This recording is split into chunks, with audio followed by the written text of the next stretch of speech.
recevoir chez vous sur Walf TV. C'est parti pour cette édition. Dans l'actualité, fin de la campagne du référendum ce vendredi, le front du non comme celui du oui ont sillonné durant 7 jours les coins et recoins du pays pour convaincre les citoyens à voter. Climat délétère dans le secteur de l'éducation. À Dakar, le CUSEMS qui observe une grève de 112 heures laisse perplexe les potages qui crient à l'indignation.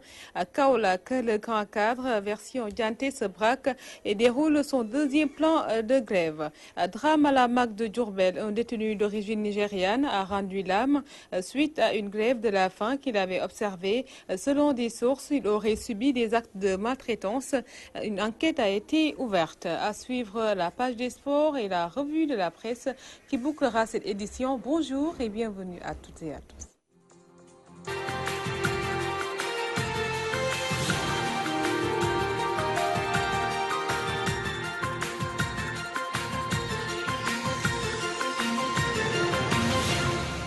De la campagne du référendum ce vendredi, le front du non comme celui du oui ont sillonné presque tous les coins et recoins du pays pour convaincre les citoyens à voter en leur faveur. Une campagne qui a été émaillée par des débats houleux, des violences qui ont même fait des victimes et la violence qui s'invite aussi dans la campagne pour le référendum qui se justifie à Pékin-Ouest. Une bataille rangée s'est produite entre militants du non et ceux du oui à Pékin-Ouest lors du passage de la caravane de Maligakou. 2 blessés ont été enregistrés. Un récit de Théodore Semedo à suivre au cours de nos prochaines éditions. L'accident du cortège de Benno Bokk Yakaar survenu entre Maka et Koussanar dans le département de Tambacounda a finalement enregistré une victime. Il s'agit du chauffeur de la camionnette transportant les intrants agricoles et donc qui a été percuté par le chauffeur de véhicule du député apériste Yaye Awa Diagne. Éducation dans ce journal avec cette grève des enseignants affiliés du CUSEMS, un mot d'ordre largement suivi hier au lycée moderne de Dakar. Les élèves ont tenu à exprimer leur inquiétude face aux grèves cycliques. L'administration du lycée n'a pas aussi voulu se prononcer sur cette grève. Birama Ndiaye, reportage. Au lycée moderne de Dakar, la grève est suivie par les professeurs. Les professeurs grévistes ne sont pas sur le lieu. Au niveau de l'administration, personne ne veut se prononcer. Mais dans l'enceinte du lycée, les élèves ont tenu à nous faire part de leur inquiétude. Les cours ne marchent pas normalement et nous espérons de nos études pour former notre avenir demain. Et puisque les auteurs qui doivent nous enseigner sont en grève, donc notre avenir ne marchera pas dans le futur. Souvent, ils disent qu'ils vont se rattraper, mais bon, au final, vers les fins de l'année, tout le monde sont crevés, franchement. Ils ne peuvent même pas continuer les cours normalement. Ce qui est raté, c'est raté. Les enseignants qui doivent arrêter les grèves, doivent venir faire les cours parce que nous voulons étudier. Nous n'avons que les études. Nous sommes en classe de première. On doit préparer notre terminale. Bon, il faut que les profs viennent faire les cours normalement. Ces futurs étudiants lancent un appel à l'endroit du gouvernement et des enseignants pour revenir à de meilleurs sentiments. Qu'ils cessent d'être en grève parce que, puisque l'État ne répond à aucun de leurs besoins, mieux vaut revenir en classe. C'est mieux. On doit trouver un terrain d'entendre pour ne pas hypothéquer notre avenir. Avec l'État aussi, pour qu'on puisse régler la situation entre enseignants et l'État et le gouvernement. Malgré le différend qui oppose les enseignants à l'État, ces élèves réclament leurs droits.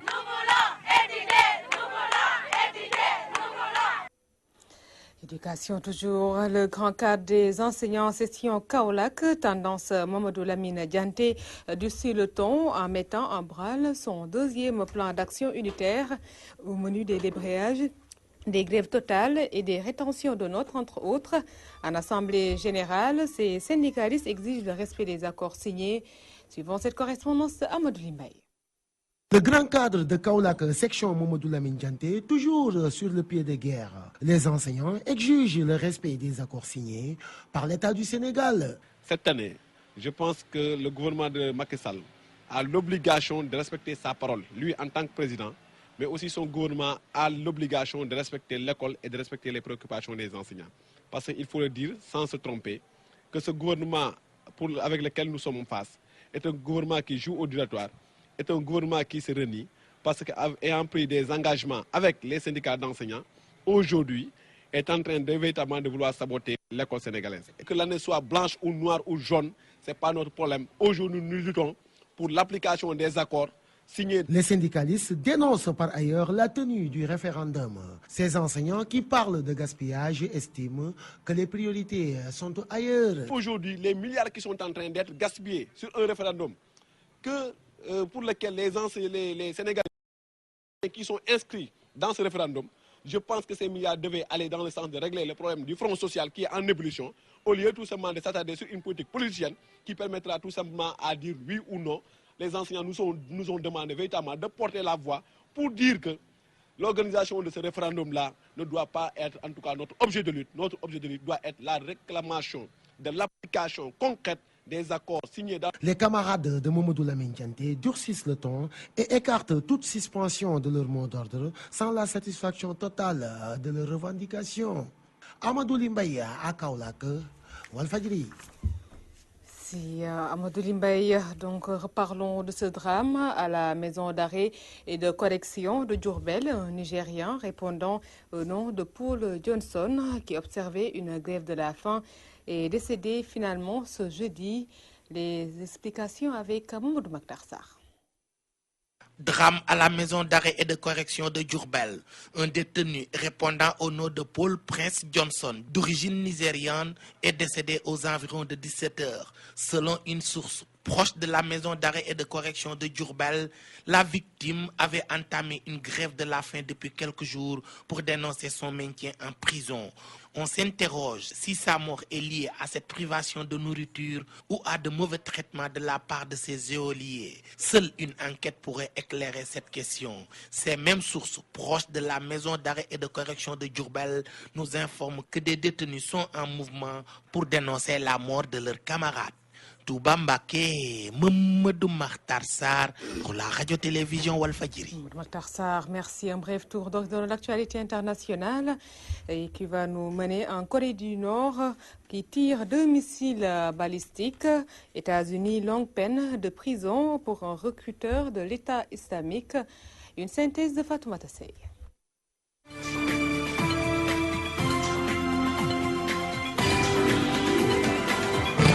Il ne se risque pas à parler d'accord ou de texte, mais les 28 ont convergé vers une position commune au sujet de l'accord avec la Turquie visant à juguler l'afflux de migrants vers l'Europe. Une sémantique diplomatique que le président français François Hollande traduit en ces termes « On est en bonne voie ». Mais on n'est pas encore arrivé. Les réticences des uns et des autres ont donc été prises en compte, et notamment au sujet des contreparties promises à Ankara.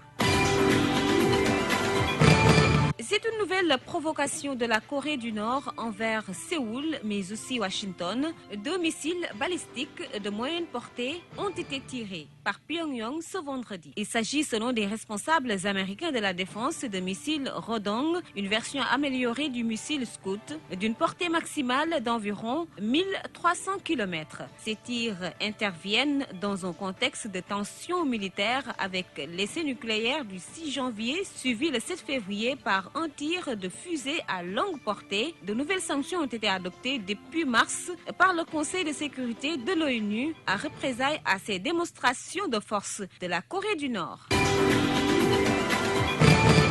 Et puis 22 ans et demi de prison pour recrutement de djihadistes. C'est la peine dont écope l'un des premiers recruteurs de l'État islamique arrêté aux États-Unis, Moufid El-Fgir. Cet Américain d'origine yéménite est accusé d'avoir recruté des personnes et essayé de les envoyer en Syrie pour rejoindre le groupe islamiste armé.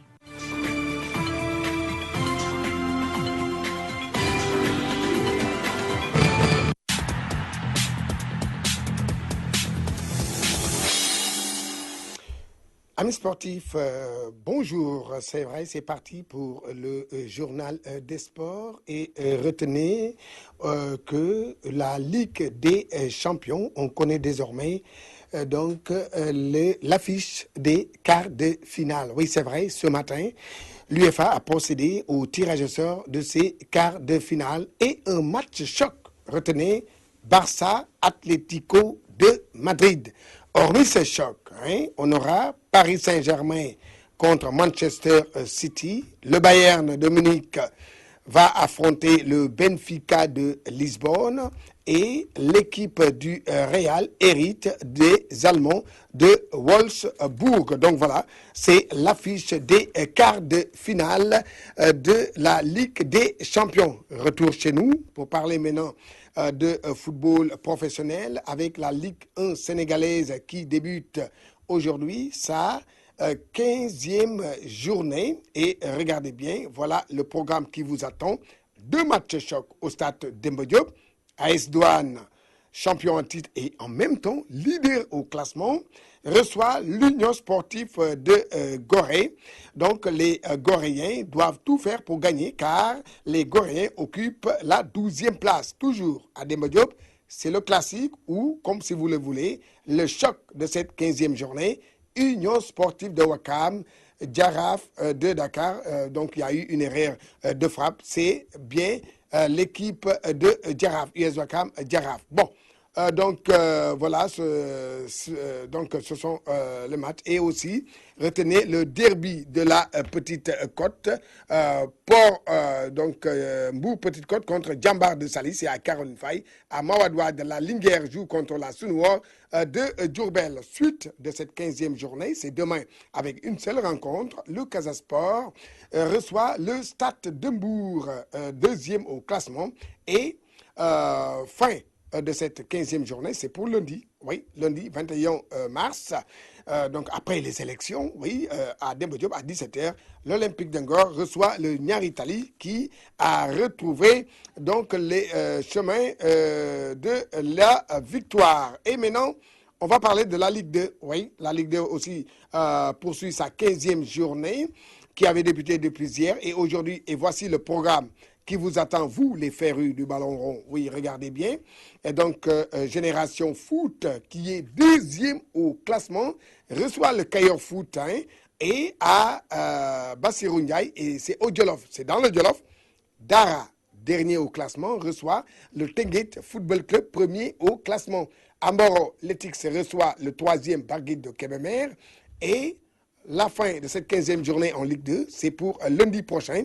Le Duc joue contre l'ASFA et AS Pikine contre Ndar Gate. Et hier, on a joué 2 matchs de la Ligue 2, 15e journée. Et voici les résultats affichés sur votre petit écran. Dakar Sacré-Cœur qui bat Port 1-0. Match nul blanc 0-0 entre le Yego de la SICAP et la Renaissance de Dakar. Rappelez que ce résultat n'arrange aucunement aucune des 2 équipes. Maintenant, on va passer, on passe maintenant après, on va parler, avant de parler de qui, on va parler de Navétane, avant de parler de basket, oui. Donc, avant de parler de basket, on va parler de Navétane, pourquoi passer, et on va à Tivaouane. Qu'est-ce qui s'est passé à Tivaouane? À Tivaouane, bien évidemment, l'ASC Ndiandahoun de Tivaouane a écopé d'une sanction de 3 ans de suspension, plus 500 000 francs CFA d'amende. Il est reproché à cette ASC un comportement irrespectueux envers le ministre des Sports et les symboles de la République. Les responsables de l'ASC, Ndiandahoun de Tivaouane, nient les accusations et évoquent des raisons politiques derrière cette sanction. Reportage signé Gorgui Samadiaye. Dinañ porter plainte l'ONCAV et l'ORCAV de Thiès. L'ASC Ndiandahoun de Tivaouane foncièrement en colère contre l'ORCAV de Thiès et l'ONCAV. L'équipe de football de la cité religieuse qui a remporté la phase régionale s'est vu infliger une sanction d'1 an plus le reste de la saison, en plus de 500 000 francs CFA d'amende. Après un appel auprès de l'ONCAV, l'organisme a corsé la sanction 3 ans plus 500 000 francs CFA d'amende. Il est reproché aux joueurs de Nyandahoun un comportement irresponsable. Selon leur dire, on a insulté tout le monde dans le PV. On a refusé de saluer les autorités étatiques et les autorités de l'ONCAV, ce qui est archi faux. Et je vous dis tout de suite que même le président de l'ONCAV avait fait une sortie au mois de février pour dire que l'ASC Niandahoum n'a pas refusé de saluer les autorités étatiques, en l'occurrence le ministre. Oui, en personne. Nous avons tous les documents avec nous. Nous avons le journal même avec nous. Ces allégations ne constituent qu'un alibi, pensent les dirigeants de Nyandahoun, persuadés qu'il y a une main politique derrière cette affaire. Le premier dirigeant au premier chef, c'était Abdoumbaou. Donc on soupçonne la main d'Abdoumbaou derrière la sécurité régionale ou bien derrière l'ORCAV de Thiès. Donc c'est eux-mêmes qui nous ont privé la qualification aux phases nationales de Ziguinchor.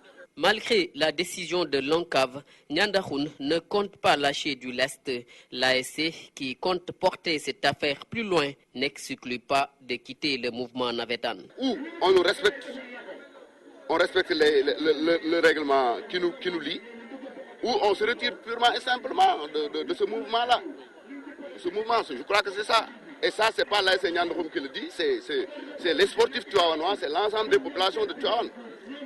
Donc, où on a une instance qui organise et met toutes les ASC au même pied d'égalité, c'est bon pour tout le monde. Autrement, on se retire et on organise des navétanes. On est assez compétent pour organiser des navétanes à Tuaouane. Entre Nyandahoun et les autorités du mouvement navétane, ce n'est plus le parfait amour à défaut du désamour. Les responsables de l'ASC, dans un tenue de combat, appellent les populations de Tivaouane à se le réapproprier. Gorgui Sambandjaï, Tivaouane, Walfadjri. On change de discipline, c'est pour parler maintenant de basket. La balle orange a rebondi ou a bondi et a roulé donc hier au Stadium Marius Ndiaye et à Saint-Louis. Et voici les résultats.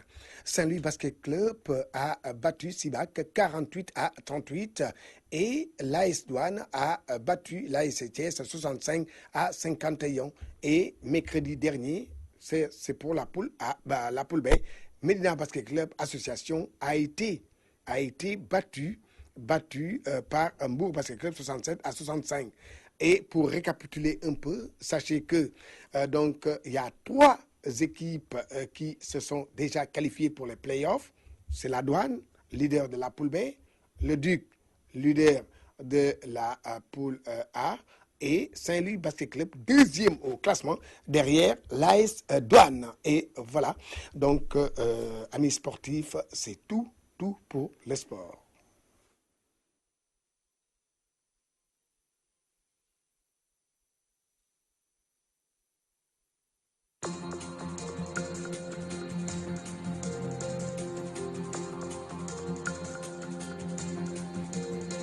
Merci pour cette actualité sportive.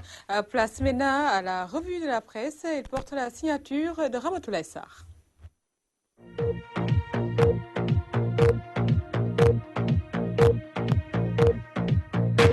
Bonjour, la violence électorale s'accentue. Le sang a coulé en banlieue, titre Walf Quotidien à sa une d'aujourd'hui. Une bataille rangée entre le camp du non et du oui fait 2 blessés graves, dont un enfant de 6 ans. Le pire évité de justesse à Kolda. À Kolda, justement, renseigne l'observateur, des coups de feu tirés, 3 hommes blessés, violence à 1 jour de la fin de la campagne, heure d'arrivée. 3 véhicules caillassés, 3 blessés graves, dont un jeune admis aux urgences à Saint-Louis. À Thiès, les voitures du maire réumiste de Thiès-Est et de Malik Mbaye saccagées. Campagne de la violence, barre à sa une, le quotidien LAS qui revient sur les affrontements dans la cité aux 2 gares à Saint-Louis et Pikine. Référendum du 20 mars, le oui accélère sa cadence, le non tisse sa toile, déclare Sud Quotidien. Guédiawaye boude Macky pour la bataille de la banlieue pour le référendum. Souligne Regard qui s'interroge si Macky Sall renversera la tendance. À Porokhane, le locataire de l'avenue Roume reçoit les bénédictions de Serigne Cheikh Saliou Mbacké, nous dit Direct Info. qui informe qu'à Kaolack, Gossas, Diourbel, Dakar, la clameur du oui suit Macky Sall des dignitaires lébou pour la réforme, le non sûr de sa victoire à Ziguinchor.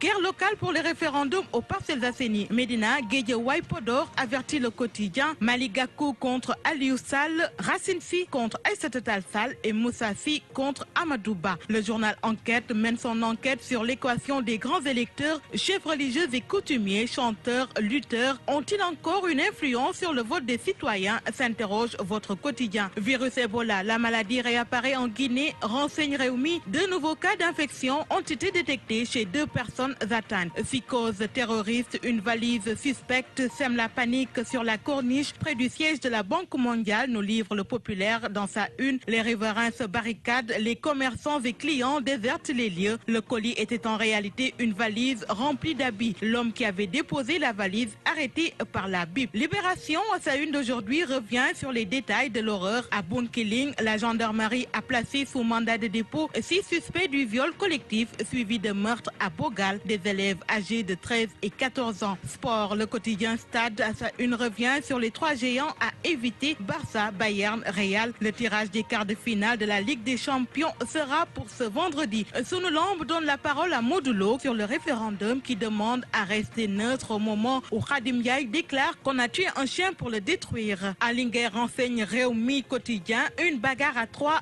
fait un mort à Tchayen. Mamadou Sow et Mam Sow, ivres comme des Polonais, se donnaient des coups de coupe-coupe et couteaux lorsqu'une tierce personne est intervenue en donnant elle aussi des coups de coupe-coupe à Mamadou Sow, le blessant mortellement. Ces 3 personnes, renseigne le quotidien, avaient toutes consommé une boisson alcoolisée appelée Boulfalé. Bonne lecture.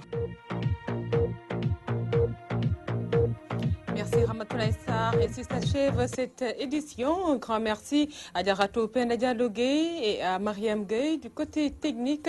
Pour esthétique, merci à Aminata Mbaye. L'information qui revient à 14h avec Fatoumata Sey. Merci également à Ousmane Sen pour la réalisation de ce journal essentiel.